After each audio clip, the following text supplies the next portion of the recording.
Okay, YouTube, I'm back in my same domain, my room. The last video I made about the situation I'm getting ready to tell you about, which is the AVM, I'm just going to go into more detail about it. It's not going to be a summary. I'm going to put a lot of things together and talk a lot more. So you might get a little bored, but I kind of wrote some things down also. The last the first video I did was as far as the summary was in February 27, 2009, and today it is now Mar May oh God May the 14th, 2010, and the medications that I'm on right now are Lamictal and Klonopin. So I'm only on two medications, but as far as the Lamictal, two different dosages. And I also have changed to a different doctor. I'm still searching for information as far as bettering myself. Through the period of time, I have not been doing my exercises to keep from having seizures. But hopefully over time, it'll just come within itself and I get better, or the seizures fade away, or I grow out of them. However, and I just want to let you know all the list of medications that I have tried or been on. I've been on Lyrica. I'm not sure which one of these teas I've been on, but I'm going to tell you what they are. One of them I've been on. I'm just not sure which one. And that's Trileptal, Tegretol, or Topamax. I don't know if they're all the same or like as far as generic and name brand, but one of them I have been on. And I've been on Zonogram, Ativan, Dilantin, Keppra, and the most I've been on is Lamictal. I have not ever came off of that one. Just the dosage has been up, down, up, down. So, yes, I'm still in the process of getting better from the stroke as far as the smile and my hand and things like that. Oh, I guess I'll show you my hand this time. Turning them over. Yeah. So I'm still working on it without doing my exercises. I try to do a little bit at a time when I think about it or whenever I feel that it's safe to do it. Like when I know I'm not going to be doing anything major, when I feel like I'm going to be at home and in a safe place in my bed or however someone's with me. And what causes this? Sometimes I get headaches or migraines, and this is the symptoms that come with this problem.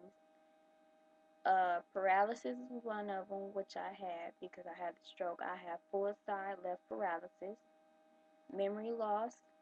I have had that. Some things I don't remember. Unconscious. I go unconscious when I have my seizures. I say ringing in the ears, but as far as if you Google it, they'll say buzzing in the ears, which is the same thing. So, they say impaired smell, which means like some people they have auras as far as they may smell something. Most people smell alcohol or something like that, and that's how they know they're going to have a seizure. Or they may stare out into space, or they may see something, or anything that triggers them to have a seizure. And speech also is affected. As you can see, I was kind of messed up in the head as far as the dates and talking. So that's another one. I have done several tests. I have done an EEG, I've done an MRI, I've done an angiogram, I've pretty much done everything. I've been researching. I just want to get my life to where it was when I was 19. I'm 22 now, going to be 23 in June, so it's been a while. And I have had generalized, I guess, slash partial seizures, you can say. I have had grand mal seizures, tonic-clonic seizures, and a focal seizure. Um, so, long story. Here we go. From the summed up story, the first video. Once again, I was 19, pregnant, got into a car accident. Not my fault. Hit and run, T-bone. I had to stress that part. Not my fault. Um, and in fact, it happened right in front of a hospital. What a coincidence. And yes, I was working. So one day I went to work. I came home, and the father of my child, I told him to clean our room. And by the time I got home, which I told him to clean it by the time I got home, and he hadn't finished it, I could not go to bed in my room, because normally when a female is pregnant, she gets tired. So when I would come home, I would take a nap. But since my room wasn't prepared to where I could take a nap, therefore, luckily we stay in a big home, I could go sleep in another room. And so I went to sleep in another room, and I woke up because what's the first thing you have to do when you wake up? Go to the bathroom. So I woke up to go to the bathroom, and I felt this drip in my head. But I didn't pay no attention to it. So then my head started hurting. So I went and laid back down, and then it just like got worse. So then I came into my room to where my medicine was. I know most people have a medicine cabinet and all that, but excuse me, I kept Tylenol in my room. I took a Tylenol, and I laid back down because I know Tylenol works for me, but the pain just started getting worse. So I went back into my room, and I tried to ask the father of my child, did I make a mistake and take one of his Vicodins, because he had just had surgery. And he said, no, baby, you took a Tylenol. But when I tried to ask him that, it came out like I was remedial. For some people who don't know what that means retarded. So um, he could tell by the look on my face that something was wrong. So therefore, um, we walked into the kitchen. I grabbed a piece of paper and an ink pen. Well, obviously I didn't grab the piece of paper. I tried to pick up a piece of paper to write with, and it kept slipping out of my hand. So this is when the stroke started to come into effect. This is when that left side paralysis was coming into effect.